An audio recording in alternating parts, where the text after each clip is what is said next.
Okay, good evening, everyone. Thank you so much for joining us for our Modern Minds conversations.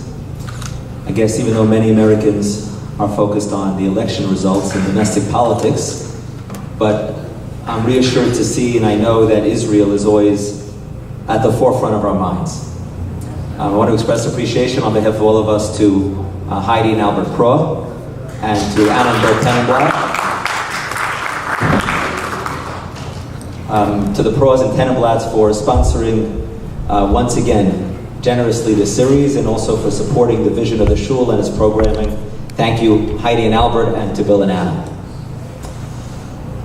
Tonight is my pleasure to have a conversation with Rabbi Dr. Seth Farber.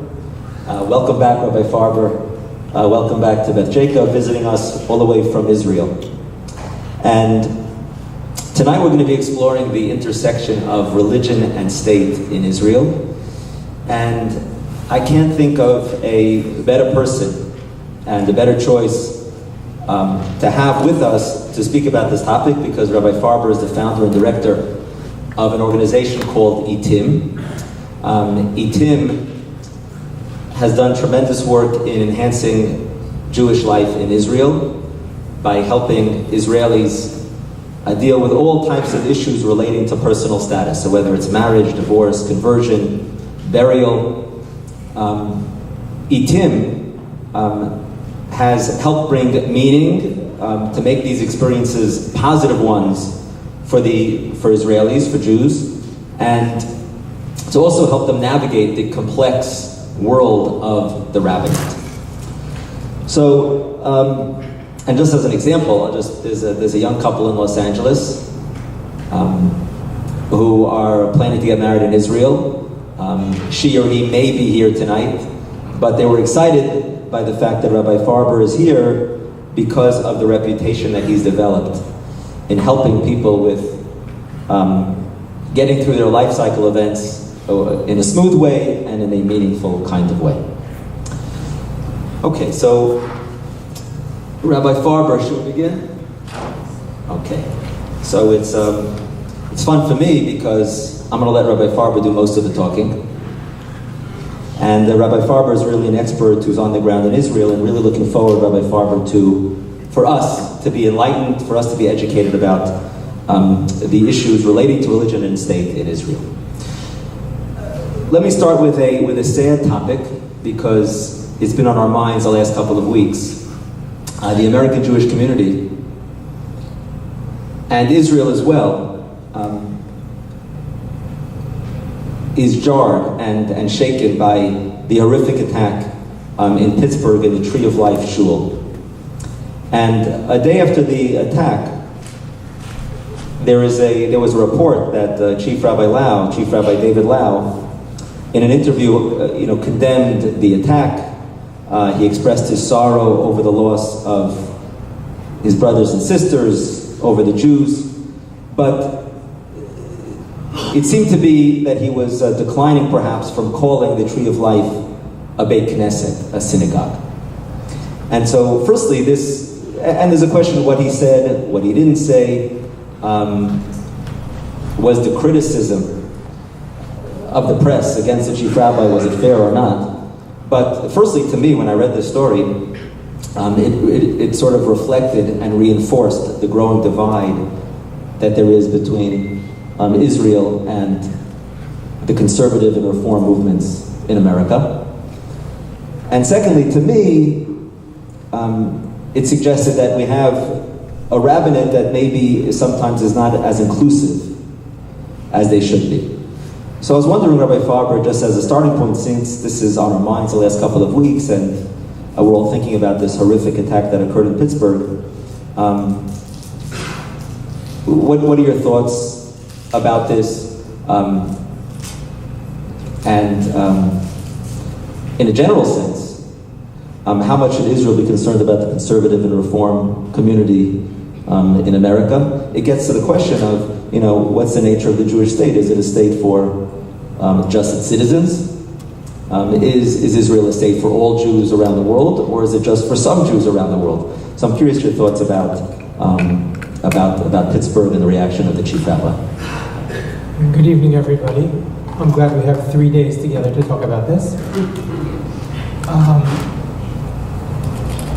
Allow me to begin by, first of all, thank you again for hosting me. It's wonderful to be back here and see. It's wonderful to be back here and see friendly faces and people who I haven't seen in a number of months or even years.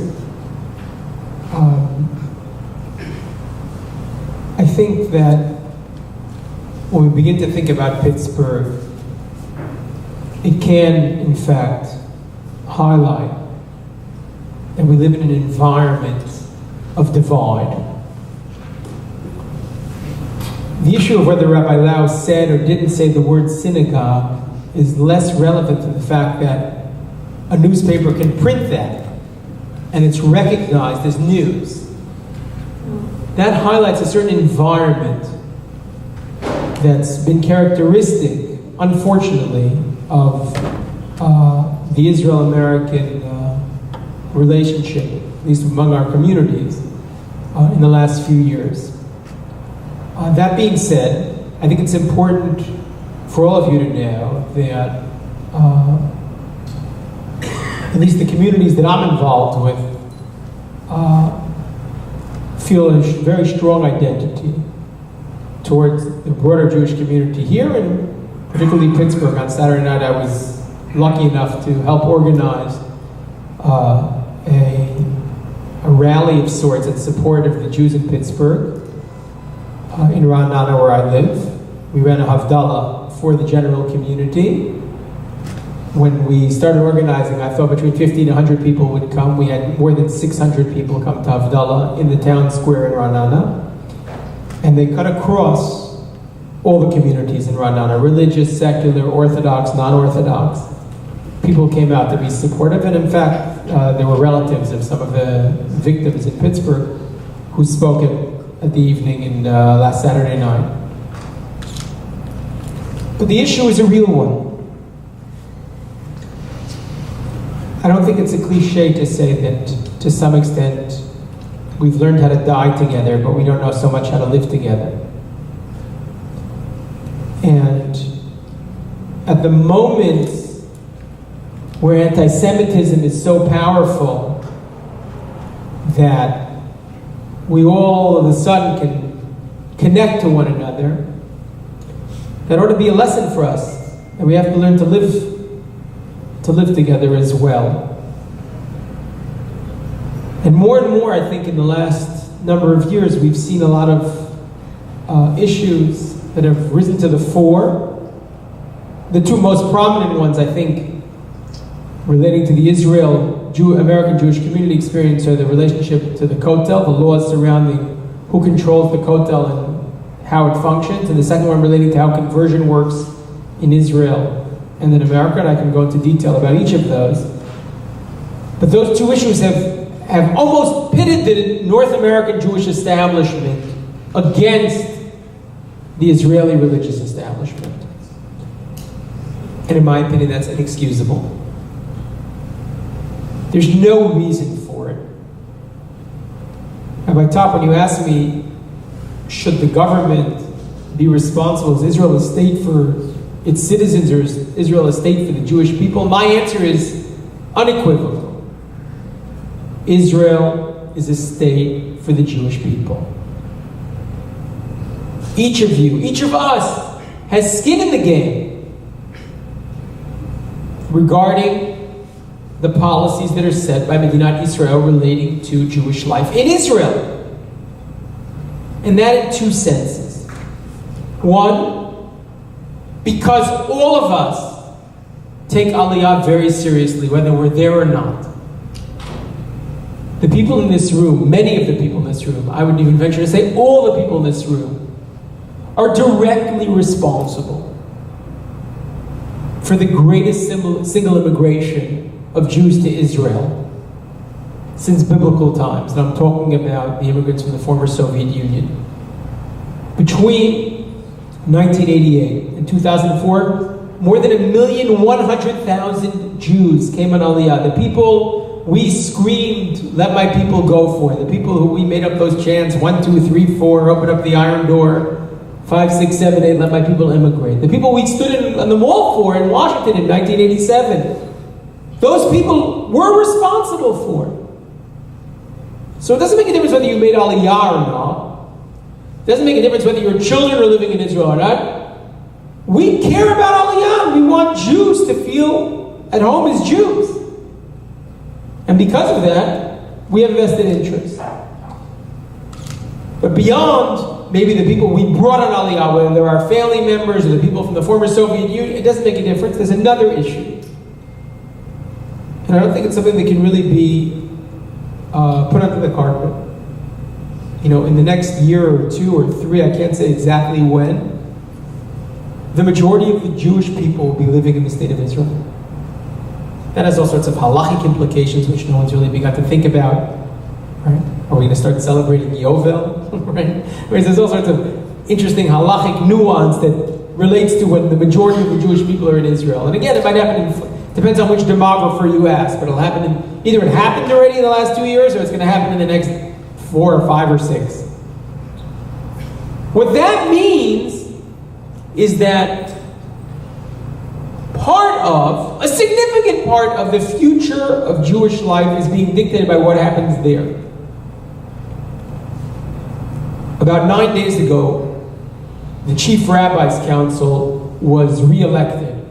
It was somewhat of a fictitious election because the same people who were, it's funny to say this on the day of the elections here, but the same people who were elected in the previous administration were re-elected in this administration. Anybody who asked to run was told unceremoniously, you're better off not running. There's already a deal made. But that being said, the Chief Rabbi has a council, maybe we'll have a chance to talk about it later, of 17 men who dictate the halachic policies of the state of Israel. And Chief Rabbi, the Sephardi Chief Rabbi, Yitzhak Yosef, stood up at the president's house 9 days ago, and he said, this was his message to the 17 members of the Chief Rabbi's Council. I want you to know how important the decisions you make are because they have direct implications for Jews living around the world. There's a certain consciousness, even among the Chief Rabbinate, that what's being set as policy there, and I'm going to use a difficult word here, is being exported to here. And not just to here, but this is the largest American Jewish community in the world outside of Israel. So, Israel has a great responsibility towards the Jews of the world regarding their Jewish life. And the Jewish community around the world has a great responsibility to understand that what's taking place in Israel is connected to them as well. How does it affect you? It affects you because, or how does it affect us? Because if the threshold is raised for how to prove you're Jewish, and they don't accept letters from rabbis from around the world, or the threshold is raised for what it means to convert, and they don't accept conversions from Jews around the world, or the standards of conversions are changed and radicalized so that, and here I'm going to use a number already, so that more than 400,000, that's a big number, that's 6% of Israel's Jewish population. So that 6% of Israel's Jewish population who are not halachically Jewish, but have full Jewish identities, if they can't convert, that has direct implications on the future of Israel. So all that begins with the cliche, which sometimes has some very significant truth to it. We've learned how to die together, but we still don't know what it means to live together, and now it's something we have to figure out. Okay, so since you just mentioned it about that issue of having individuals from the former Soviet Union or elsewhere who are living in Israel, can you elaborate a little bit on that? And maybe I'll just mention that these are individuals from the former Soviet Union. You have over 1 million from there, and of course immigrants from elsewhere, who identify with the Jewish state. They're fighting in the army. They're proud to be Israeli, proud to consider themselves Jewish. But Rabbi Farber, you just mentioned that perhaps they're not halachically Jewish. And so what Rabbi Farber I think is getting at, just as a little background, is, as many of you know, of course, there's a chok hashvut, there's a law of return that essentially follows the Nuremberg criteria, which is that anyone with a Jewish grandparent is considered Jewish. And so in terms of Israeli citizenship, this was a law established from the very beginning, which is a chok hashvut, the law of return, which is that any individual who has one Jewish grandparent is granted citizenship, automatic citizenship in the state of Israel. However, that doesn't match up exactly with what's halachically Jewish, right? Because to be considered Jewish, you have to be born of a Jewish mother or to convert to Judaism.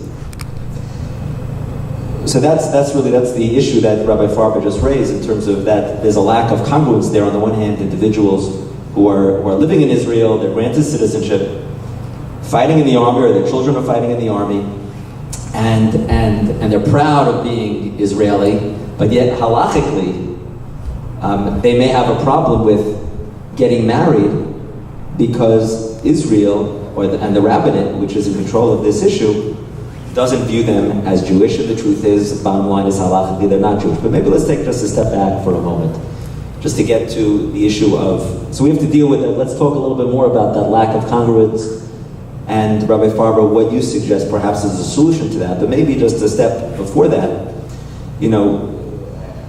so thank you for that answer in terms of the sense of responsibility that Israel should feel for the whole global Jewish family.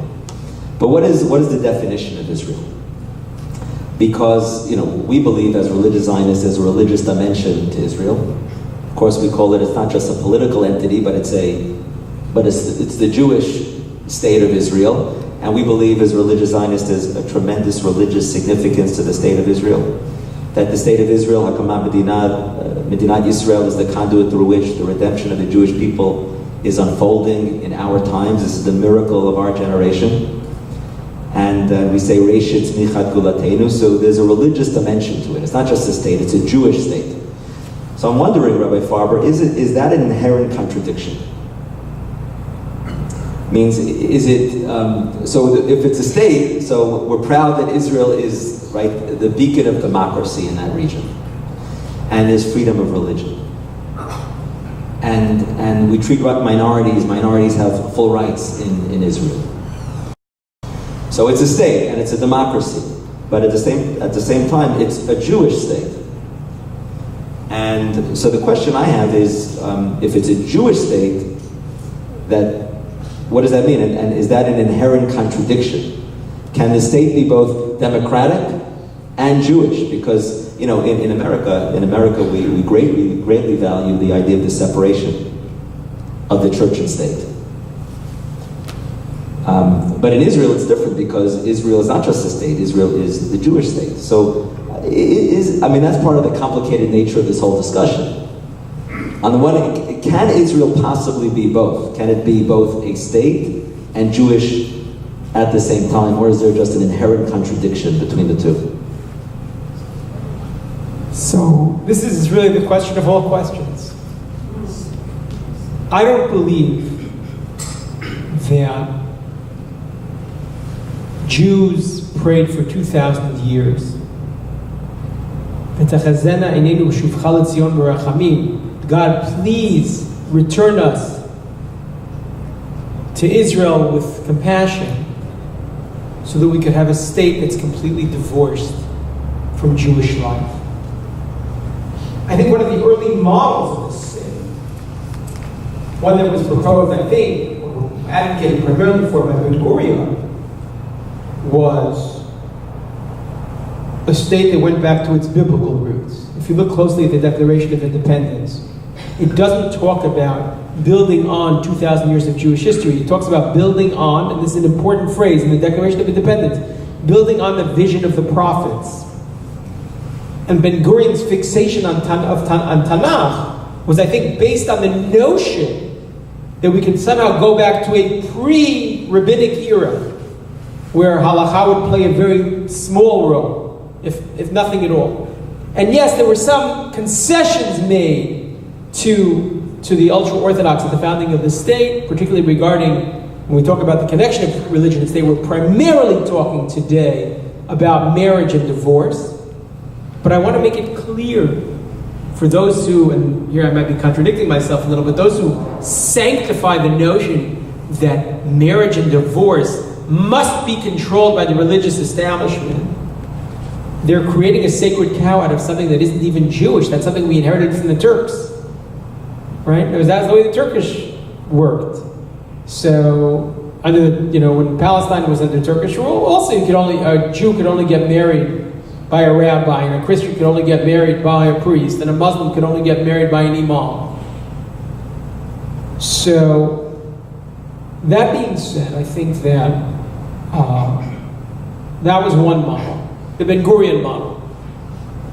The model that said, let's take it back 2,000 years. And then there was a second model, a model that I think was mostly articulated by, again, someone at the founding of the state, Moshe Shapiro, but again, reflecting what we would call today the ultra-Orthodox model. That was to suggest that nothing changed, right? We were living in Budapest, or Bratislava, Pressburg, or we were living in Krakow, and we had a strong sense of, what, for lack of a better term, and I'm going to oversimplify here, shtetl life, and let's just continue that in Israel. And Jewish life will pretty much run the way it ran until now. And yes, there'll be secular Jews, but for the religious establishment, as long as we can control the religious life, which they pretty much did in the shtetl as well, so that'll be good. But neither one of those two models, the one that went back to the biblical times, the one that said that nothing changed, really took into account the real reality, which is that something dramatic had happened. We were handed a miracle. It could be for historical reasons related to the Holocaust. It could very well be. But it doesn't make a difference in some ways. At least in one sense, it doesn't make a difference. We were handed an opportunity for autonomy. And autonomy meant for us creating a state that somehow synthesized democratic values and Jewish values. Now, it's no secret that I am critical of the way the Jewish part of the Jewish state functions today.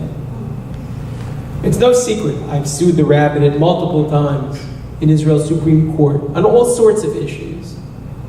I've written countless op-eds criticizing the way Israel functions as a Jewish democratic state. Let me chime in. Can you share the reasons, a couple of the lawsuits that you...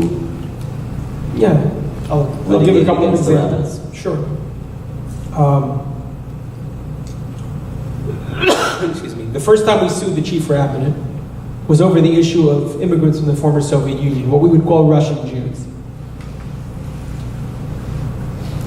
I'm not suggesting that no one in Israel understands that 6 or 7% of the Jewish population of Israel isn't halachically Jewish. The government is well aware of that. And starting in the early 2000s, the government created a conversion program in the military to help soldiers who came from the former Soviet Union convert to Judaism, to finalize that piece of their Jewish life. For 70 years, that community had been cut off from Jewish life, and this was an opportunity to bring at least their kids back. Excuse me. Yeah, maybe. Thank you. Thank you, Michelle. The conversion program is overseen by the chief rabbinate of Israel. But some would argue that the standards in the army are very different than the standards you might have in your local community, and for the following reason. Because the army doesn't need to start asking you questions when you're converting, do you keep kosher or not? You know why? Because we have an army, and the army is kosher. And we don't really have to ask you if you're Shomer Shabbat, because we have an army, and the army officially is Shomer Shabbat. So, thank you. And the army converts today about 800 soldiers a year. When our organization started getting calls from soldiers who had converted in the army, they had adopted a traditional lifestyle. And then when they came to get married, they were being told by their local rabbis, hey, your conversion is not good enough. That was cause for alarm. That wasn't the differentiation between the law of return and the law of marriage and divorce, right? One which says the patrilineal one Jewish grandparent is enough, and one which says your mother has to be Jewish. This was two arms of the same institution, right? It was the rabbinate against the rabbinate. The rabbi in Ashkelon, or Petach Tikva, or Rehovot, or Rishon, or Malei Adumim, or 16 other cities, who said, we don't accept the very courts that the rabbinate sponsors. And after a good year of negotiations, I went into the chief rabbi's office with a legal brief of over 250 pages, and I said, I don't want to sue you, but you're leaving me no choice. We now have more than 40 soldiers who converted in the army. All of them want to get married. All of them are being told, despite the fact that the chief rabbi signed off on their conversions aren't good enough. And in the end, I said to the chief rabbis, I'm suing you to protect you. But of course, it wasn't only to protect them, it was to protect the integrity of Jewish life. So we sued them in the Supreme Court. And we've sued them on multiple issues. We sued them also on the issue of how they identify North American rabbis, and which North American rabbis are recognized for writing letters of Jewishness. When your kids or your grandchildren or your friends' children or grandchildren come to Israel, they want to get married, they have to bring a letter from an Orthodox rabbi that says that they're Jewish. What we discovered over time was that some Orthodox rabbis were acceptable and some weren't acceptable. But there seemed to be no rhyme or reason about this. And when we petitioned the chief rabbinate, they said, we don't keep lists, we don't have any lists, we don't have any criteria. In the end, we were able to get our hands, not in a legal way, on the protocols of the Chief Rabbi's Council, and there they talk about lists that they kept. So again, we petitioned them for the lists, and when they wouldn't give them to us, we went to court. Lists of rabbis who they do not accept. Lists of rabbis who they accept and who they do not accept. So regarding the list of the rabbis they don't accept, just by the way, I was insulted to not be on that list. I guess I'm not that important to make it. So those are examples of some of the lawsuits we've engaged in, and we've been very successful using that. I think what's important to know is this is a good example of recognizing a new reality. That Jewish life for the future is going to be determined not just by people who turn their backs on the last 2,000 years of the development of the Jewish community, and particularly of halakha, but also not by those who want to freeze it in 17th century Europe. And when we don't have an opportunity, right, when we seize the opportunity, when we feel that a disservice is being done to the general Jewish community and to the good of the Jewish community, we seize that opportunity and we use the powers of democracy in order to force the rabbinate's hand. So you said when David Ben-Gurion established the state and declared the state, so he gave over the control of the issues to the rabbinate, to the Orthodox rabbinate. So that really gets to the issue, because that you have the question of who is a Jew, and what does it mean to convert to be Jewish, and who decides the standards. So the keys, I think it's important to mention, which is what you've been, what we all know, which is that the keys to controlling about who is a Jew and what it means to convert to a Jew, that was really given at the beginning of the modern state of Israel to the rabbinate. So the question is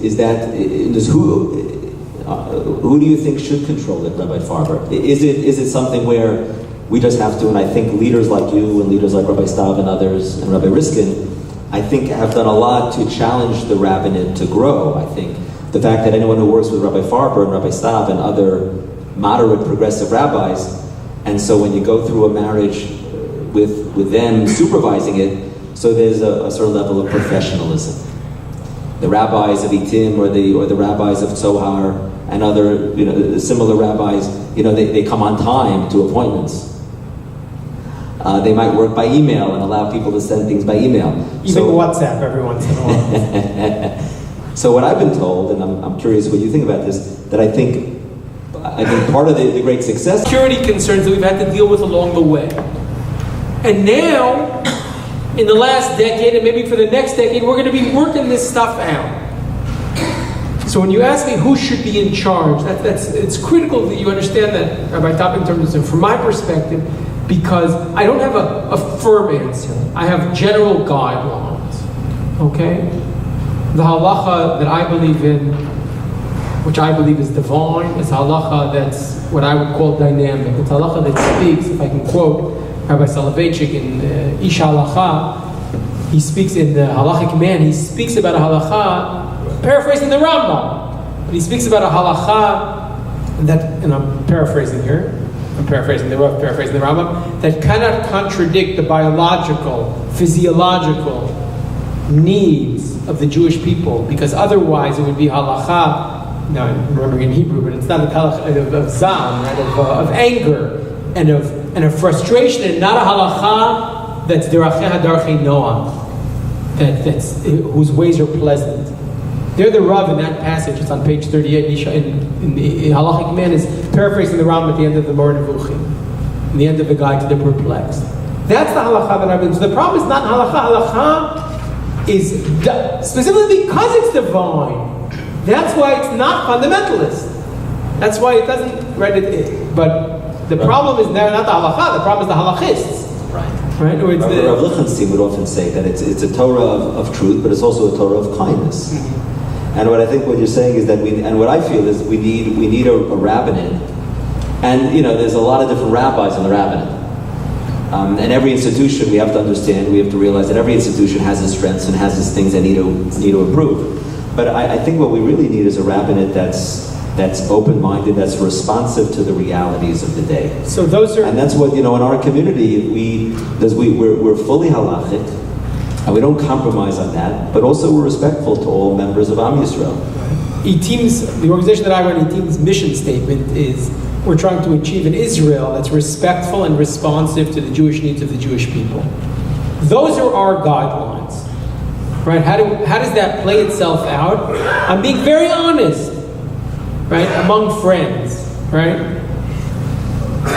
If you ask me how exactly does marriage look when I'm victorious? I can't tell you exactly how it looks. What I can tell you is that if one conservative Jew, or one Reform Jew, or one Orthodox Jew, or one Haredi Jew feels disenfranchised or alienated by the state of Israel, then we're not there. Okay? Today, let me give you some statistics. Okay? The Israel Democracy Institute recently did a study of which government institutions are trusted by the Israel citizenship, not the world. If they did the world, it would be even worse than this. Okay, 88% say they trust the IDF. Okay, by the way, I'm wondering what happened to the other 12%. I think they know my son's friends who are fighting already in the army. That's what. All right, and 72% said they trust the office of the President of Israel. Okay, less than 20% said they trust the religious establishment of Israel. And since 13% of the country is Haredi, right, and another 14 or 15% is religious, it means that people among our community are already saying, we can't trust them. What's sad about that is that you have, what I've heard, and I sense it, that among Israelis, there is a yearning to connect to tradition that we've seen in recent years more strongly, that you see it in music, you see it in culture, that among Israelis that we would call chilonim, they want to connect to tradition. They want to incorporate that into their lives. And here at the same time, they feel the sense of alienation about the religious establishment. Last week, Avi Benayahu, I'm sure you wouldn't mind me using his name, Avi Benayahu was a former brigadier general in the army. He was in my office last week. He brought in someone who, another general had sent him to me who needed to convert. And Avi says to me, he says, I grew up kind of, in the post-Ben Gurion era. I knew all the tefillot by heart, etc. But I never took my kids to shul. Never! In my Shomer HaTzair kibbutz, 2 years ago they built a Beit Knesset. Shomer HaTzair, right? No, it's as secular as they come. On the kibbutz, they built a synagogue. He said, this year was the first year, my son is 28 years old. And this was the first time he ever heard Tkiyah Shofar. 28 years old. And he said he heard me singing all my life, but he never heard it. He was never in the synagogue. There's definitely, Israel has done an incredible job. Again, for all sorts of reasons, historical reasons, and where the immigrations came from, and the East, and the West, and Morocco, and all that. But Israel has done a great job at keeping people really connected to Jewish life. The average Israeli citizen, right, 78% of Israeli Jews say it's important, very important for them to be married with a rabbi. That's a great statistic. But when you ask them, the rabbinate, again, I said less than 20%. Right? Today in Israel, there is no civil marriage, as I mentioned before. There's none. You can only get married religiously. Jews, right? The intermarriage rate, I always say, the intermarriage rate in Israel is 0. Right? Jews can't get married to anybody else, and neither can Christians or Muslims, for that matter. But still, between 67 and 72% of Jewish Israelis say it's important to have civil marriage in Israel. Again, they don't want it for them. They just see that as an expression for somebody. Would you say that there's been a decline in the belief and trust in the rabbinate over the years? In other words, now you're saying there's such a low, which is so sad, a low level of trust and belief in the rabbinate. Would you say that this is a change from previous years? Because I was reading a story about the relationship between Rabbi Meir Lau and his relationship when he was chief rabbi with Yitzhak Rabin, who was the prime minister. And he tells a beautiful story during the time of the Oslo Accords, so maybe I'll just mention it quickly. It's a little off topic, just to show the relationship between the chief rabbi and the prime minister. And I wonder whether there is that same level of relationship today. And but Rabbi Meir Lau, it was during the Oslo Accords, and they were talking about whether there should be sovereignty over Kever Rachel, the burial place of Rachel, and also whether there should be control of the roads, whether the Jews should maintain control and sovereignty over the roads leading to Kever Rachel. And at least at that point in the negotiations of the Oslo negotiations, Israel was considering just having sovereignty over Kever Rachel, but relinquishing sovereignty over the roads leading to it. And if you know the story that Rabbi Meir Lau, Rabbi Lau Sr., that he was very upset about this. He called for a meeting with Prime Minister Rabin, and he said that that's going to discourage people from visiting Kever Rachel if we don't have control over the roads. People are not going to feel safe, they're not going to feel secure. So Rabin responded and said, how is this different, Manishtana? How is this different than the shul in Jericho? There was a similar kind of discussion. Rabbi Lau had said it's okay if we just have sovereignty over the shul, don't worry about the surrounding area. So Prime Minister Rabin said to Rabbi Lau, if it's okay for the shul in Jericho, why not also for Kever Rachel? Let's just have control over the burial place in that little area, but we don't need control over the roads. And Rabbi Lau responded and said, because Zeha Ima Shalanu.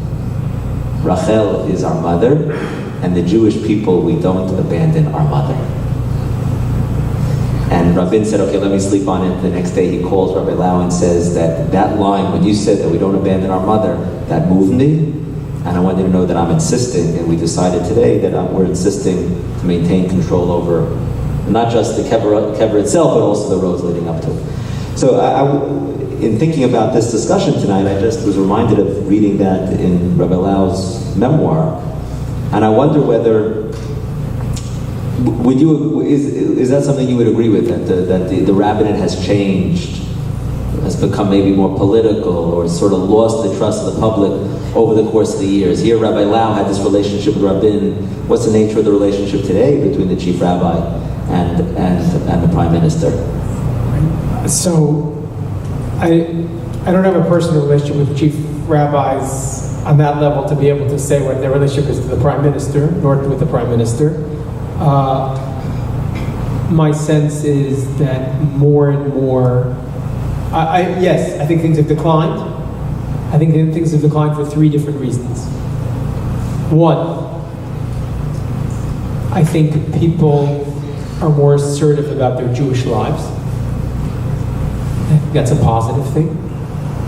People are beginning to realize, to a certain extent, that some of their Jewish lives have been hijacked by an institution and here I'm going to use very strong words, but I think they're true, by an institution that's fundamentally political and not religious. The rabbinate is not a meritocracy. Let's be very clear. It's not a meritocracy. It's a political institution. You'd be hard-pressed to explain in a meritocracy how both chief rabbis today are sons of former chief rabbis. Okay? So that's one reason. People are being more assertive, and I think that's a positive. It can be channeled positively. Right? The second thing is that I think the North American Jewish community has matured. Israel is a partner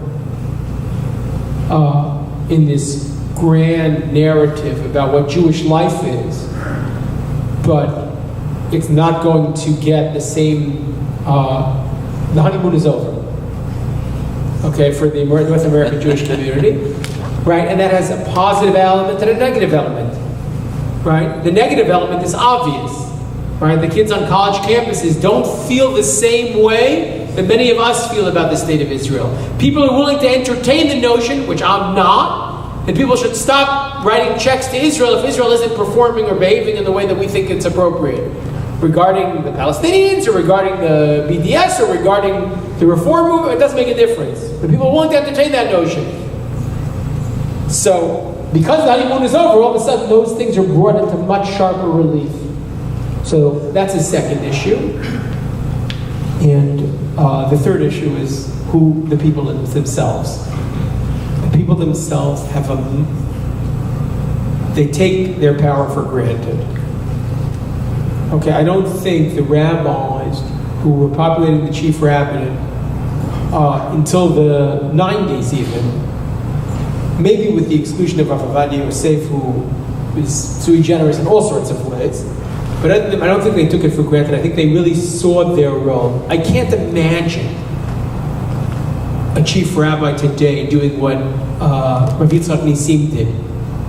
Yitzchak Nissim, when he became chief rabbi, he went on a tour of this secular kibbutzim, trying to encourage them to make kosher kitchens.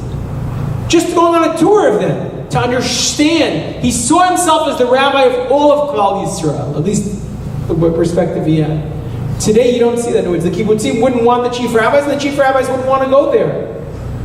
So the politics of extremism have played an important role in, unfortunately, distancing the rabbi. And I want to come back, Rabbi Top, to a question you asked before, because I didn't get to fully answer it.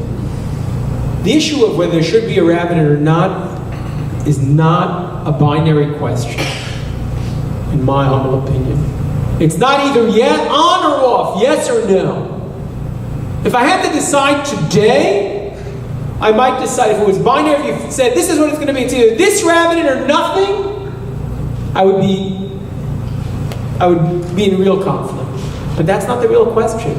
It's not only about improving what exists. We have to change the structures so that everybody feels, every Jew feels they have a place in the Jewish life, and every Jew can feel Jewish in Israel.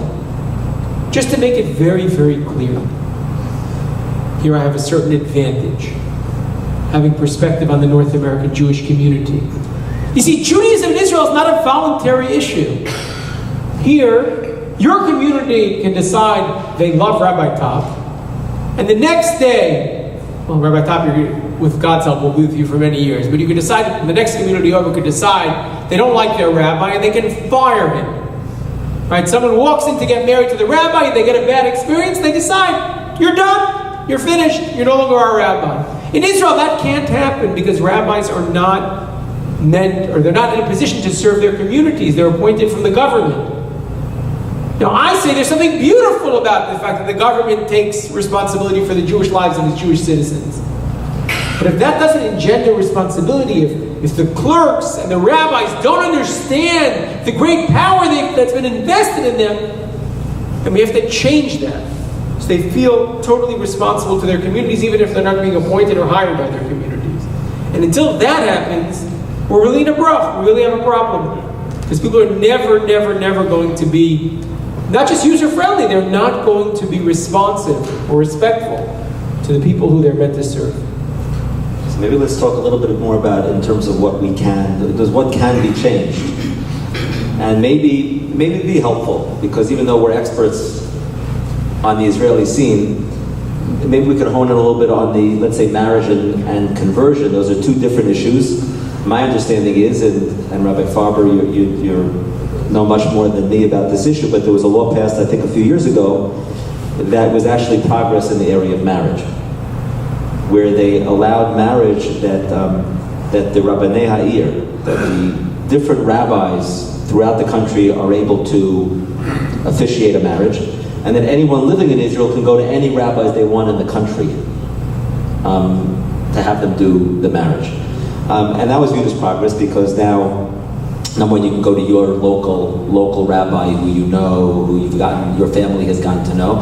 And also, if you heard about the rabbi in Shoham, let's say, like Rabbi Stav is the rabbi in Shoham, for example, and so people have chosen, or if it's Rabbi Farber in Renana, or other places that Itim does their work. So you can choose to go to a rabbi that's connected to the rabbinate, who's certified by the rabbinate, and have the marriage done. So that was progress in the area of marriage. Still, they'll only do marriage, and the rabbinate will only allow marriage if the person is Jewish, and that gets to the conversion, possibly the conversion issue. But in terms of marriage itself, right now you can go anywhere you want to a local rabbi who you know to do the marriage. By conversion, my understanding is that there's been an effort to try to make conversion similar to marriage, to allow rabbis in Efrat or in Renana or in different places to set up a local Beit Din. And therefore, there could be some sort of universal standards across Israel in terms of what's required for conversion, but really that each Beit Din would sort of form and shape it a little bit. But at least until this point, that has not materialized yet. So while marriage, you have rabbis across the country that are able to officiate a marriage, but when it comes to conversion, there's just a number. It's really more centralized, and it's just a handful of Bati Din under really the centralized jurisdiction of the rabbinate that control conversion. So, what do you maybe walk us through a little bit briefly marriage and conversion, and what could be changed realistically in each area? So first of all, let me say about the law that was changed. The law was changed. You could correct me or add to anything else. Right. So the law was changed. Remember, I mentioned a few minutes ago we sued the rabbinate over the IDF conversions because in Ashkelon, in those 16 cities, they wouldn't open the files for IDF converts. That's when the law changed. The law changed because the rabbinate said, we can't control our local rabbis, so just get around them by going someplace else. We'll change the law so you can do that. My response to that, even though I was supportive in principle, my first response was, that's the way to run a shtetl, it's not a way to run a country. Everybody who converts to the IDF ought to be able to walk into their local rabbinate. Why should someone from Ashkelon have to walk into, Shoham to go get married? Let them get married in their local community. Once the law did pass, one thing that we did, which you'll find interesting, is that we created an app on our website called Rate the Rabbinate, where we asked couples to give... We're not doing that at Jacob. Right? They're doing that every time you speak, Rabbi Tom. No, that's it. We asked couples, and we got a few thousand couples to do it, to give, it's to rate on 5 different criteria how well their rabbinate was doing. Within a week of launching the app, we started getting calls from local rabbinates, including Tel Aviv, who called us and said, why is our number so low? So we tried to explain to them, for those who are a little more sophisticated about the internet stuff, so we said this is something called crowdsourcing. Because we weren't giving the rankings. We were just collecting the rankings from the people. Okay, so that was one funny thing that happened. In Ramat Gan, all of a sudden, one day we noticed that they had gotten like 5s in every category, and all of a sudden, every day we were getting 2 or 3 from Ramat Gan. All of a sudden, over the course of a week, we got like 20 from Ramat Gan. And they were all 5, 5, 5, 5, 5, each category. And then we went into the back office and noticed they were all coming from the same IP address. It turned out that the registrar in Ramat Gan was trying to, stack the decks on the computer. So we shut them down, right? We told them they won't appear on the site. But But what was amazing was that the Tel Aviv Mirror registrar came into our office, right, the number 2 of the chief rabbi, and he said, when we explained to him how it all worked, he said, what can we do to change?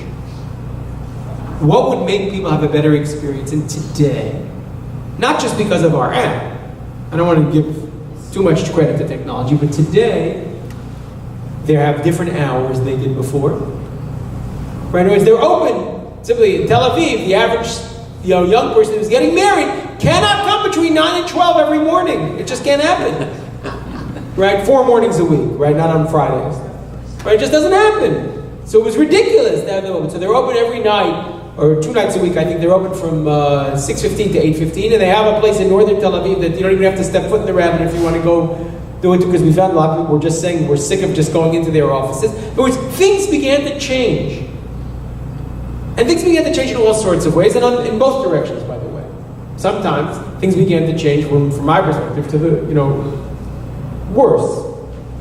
People began to say, oh, we don't trust that rabbinate and stuff like that. That also happened. But essentially, when a young couple, if I can just take a step back for a moment, when a young couple comes to get married, assuming that they are Jewish, let's assume both their parents got married in Israel, so they have to walk into a place, and again, we both referenced this before, they have to walk into a place where they don't know anybody. Rabbi Top, you start off with the assumption that as if most secular Israelis or most Israelis know a rabbi. They don't.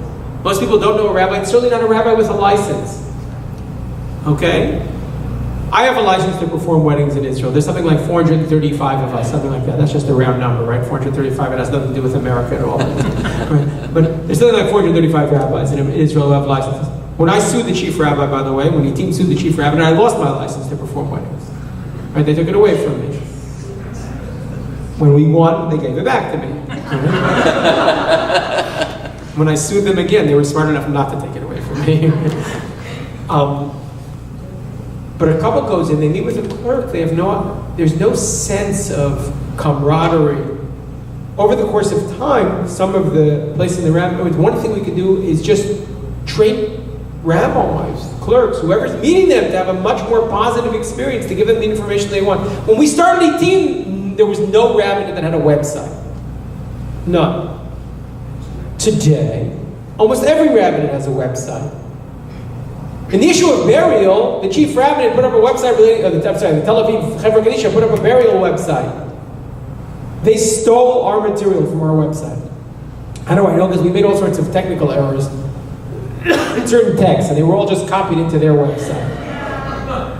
I was okay with that. I mean, I didn't like they didn't ask, but I was okay with it. I said, that's the best, what is it? Imitation is the best form of flattery.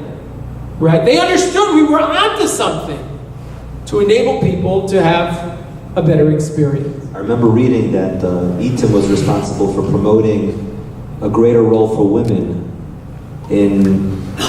at funerals, at cemeteries. Yes, one of the things to make sure to allow women to be able to speak, right? To be able to give a eulogy for a family member. 6 years ago, that was nice. In 40% of the burial societies in Israel, and again, I don't know how you feel about this, but in 40% of the burial societies in Israel 6 or 7 years ago, women were not.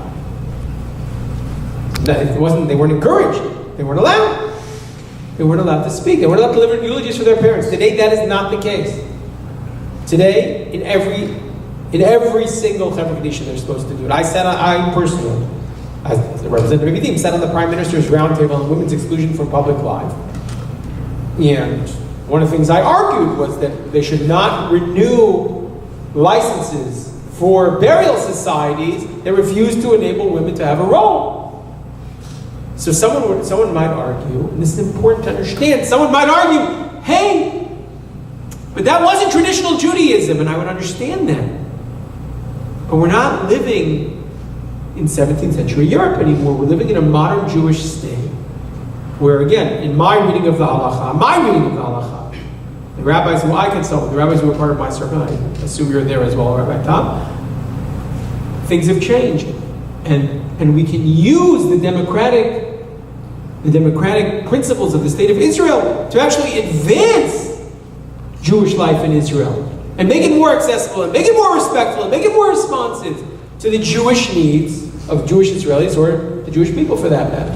I want to get to the issue of conversion, marriage and conversion. We mentioned earlier, and we promised that we'd come back to it. we figured you'd forget about it anyway. But the issue of the fact that we have tens of thousands, maybe a couple 100,000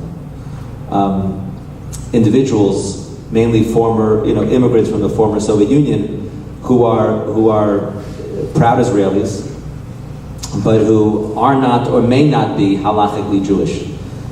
I know that Tim and you, Rabbi Farber, you've been a real leader in the area of conversion. Can you share with us a little bit of the work of Giyur Kalacha, and specifically and generally how to address this particular issue of this problem of the lack of congruence between the Chok HaShvut, the law of return, and the laws of halacha?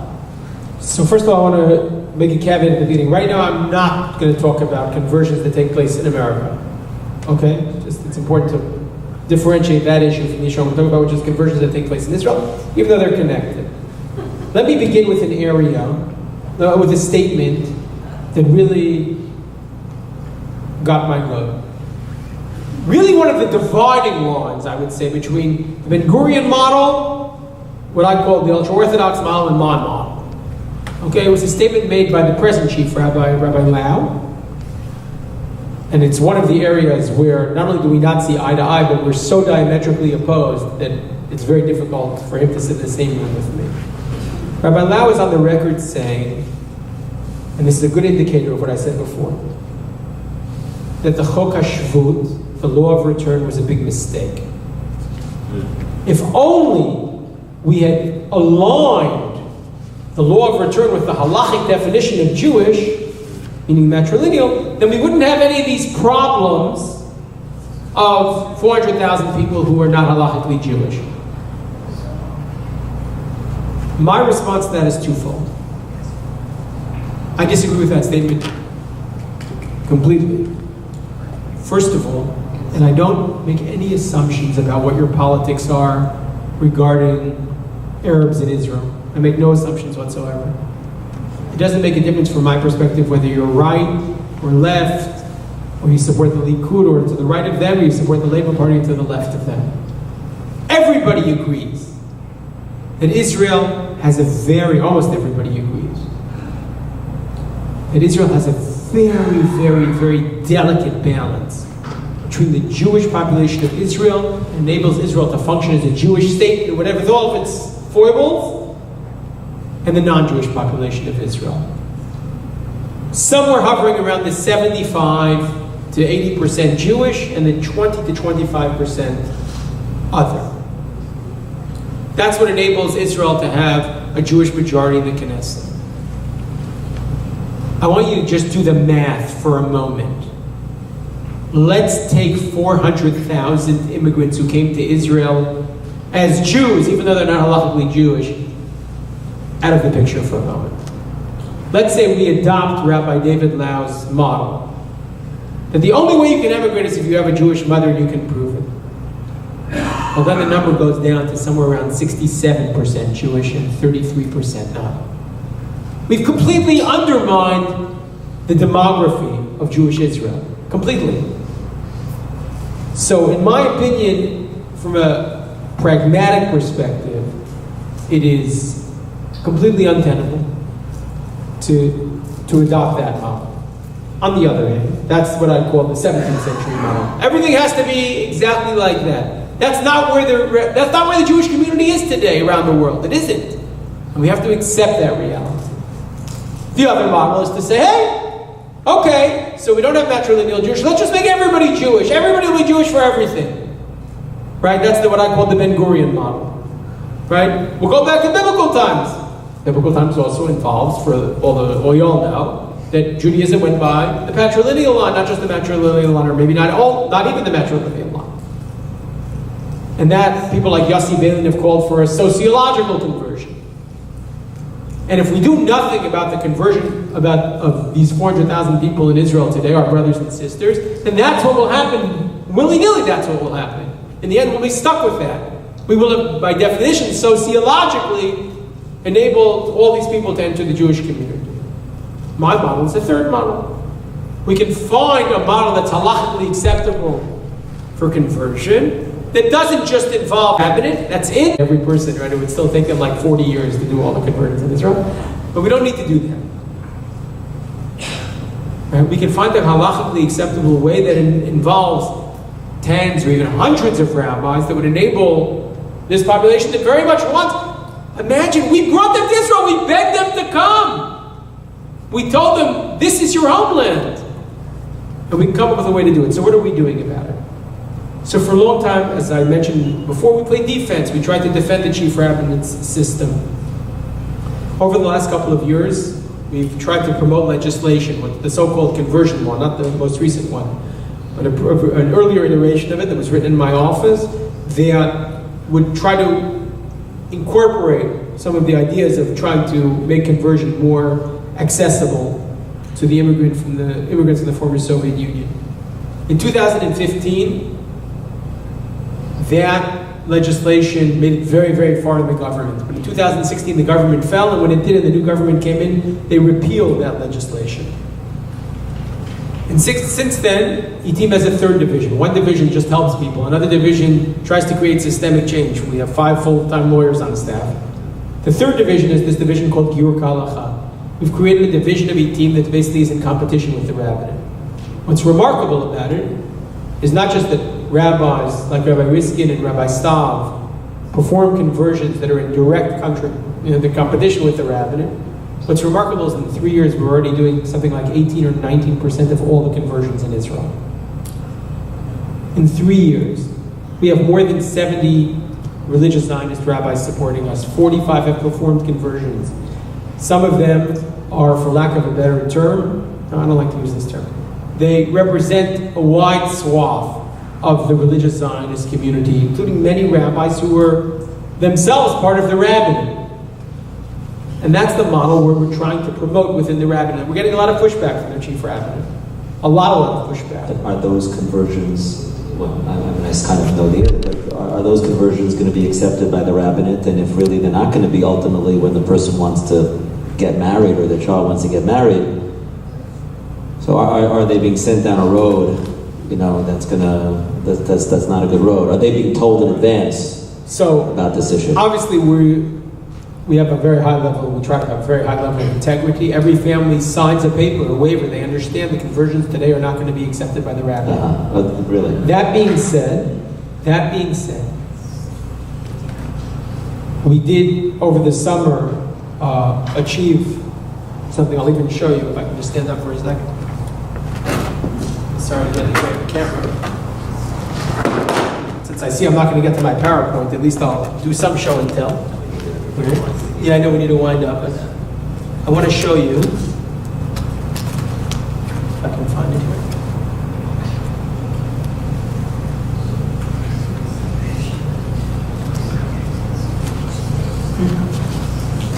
I'm sorry, I can't seem to pull it out. But over the summer, the courts ruled that the civil authorities of the state have to accept our conversions. Okay, it achieved front page headlines for 3 days in the summer. The first day, monumental achievement of the private conversions. The second day, Minister Derry says, I'm going to shut down the private conversions. And the third day, let's see what happens. Okay? So right now, the civil authorities accept our conversions, meaning the 400,000, the people who convert with us at least, if they're registered, and again, there's a little complexity in terms of legalities of this, but if they're registered as no religion, they can change their registration to Jewish, having converted with us. What that basically means, if it's not clear, is that someone who converts with us has the status of Jewish for the state of Israel. And now it becomes partially a halachic discussion with the rabbinate, but also partially a political decision of the rabbinate. Does the rabbinate doesn't not recognize our rabbis, we're using their rabbis, right? These are rabbis that are recognized by the rabbinate. The question is, will they have the moral authority to stand up and say, we're willing to give in a little on our monopoly because we understand there's a bigger narrative taking. So am I correct, meaning that the civil authorities are accepting now the conversions that are done through Giur Kalacha, through your organization, but that's really that's for citizenship, that's for the law of return.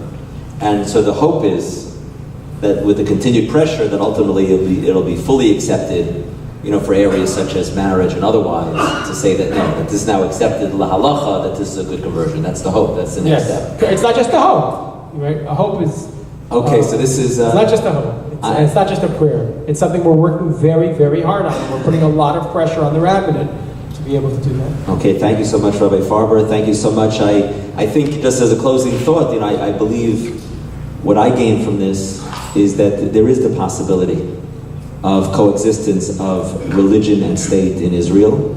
Halacha is such that it's not just a halacha of truth, but also a halacha of kindness that can be adaptive, can be responsive to the changes over the course of the generations. And I guess we just need to work harder together to have to try to make progress, to have a rabbinate that's really open-minded, that's moderate, that's inclusive, and that's responsive to the realities of the day. So I'll give you a chance if you want to give one hopeful, optimistic closing thought, Rabbi Farber, to end it off, and then we could continue the conversation another time. Around the refreshments. The statement I said at the end, I want to go over two statements I said. One, Israel is 70 years, not 70 years old, it's 70 years young. There's no reason to expect that we should have figured this all out by now. That's one issue. Don't be discouraged, and please, anybody who talks up about this issue, and we all should, and we should learn more about it, but don't be discouraged, especially by what you read, but even by what you find out. Not only because there's a lot of people in Israel who are working to improve the situation, but also because there's still time. The second point I want to make is that you have skin in the game, just like I do. This is not an issue for Israelis, or it's not only an issue for Israelis, it's an issue for the world Jewish community. In these years, we're determining the grand narrative of what Judaism is going to look like for the next millennium. And as I said, there's three models. There's the Ben Gurion model, with deep respect for Ben Gurion. There's what I call the ultra-Orthodox model, which freezes things at a time where I think it's a disservice to halacha. And then there's the Jewish and democratic state model, something that takes into account the realities of today and uses halacha as a way of responding to them, meeting the needs of the day, and at the same time not turning our backs on 2,000 years of Jewish history. That's something we all should be committed to, not just the Orthodox community, by the way. And that's something that the Reform and Conservative communities and even the non-affiliated community should be connected to in some way. So, Israel's young. We all have a vested interest in the way things are going to turn out.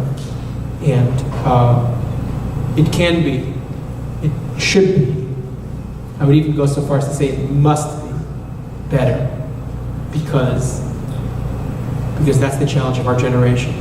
Our generation is really to set the course for the future of the Jewish people. So I thank you for being our partners in this. So let us continue working together to partner on strengthening the Jewish state of Israel. I would like to say that the work of ETIM has drawn the interest of the Federation, of the Jewish Federation, which is partnering with ETIM in the work that they're doing. Thank you, Rabbi Farber, for all the courageous efforts that you're doing to try to make progress. And I hope you found the conversation interesting. Thank you so much.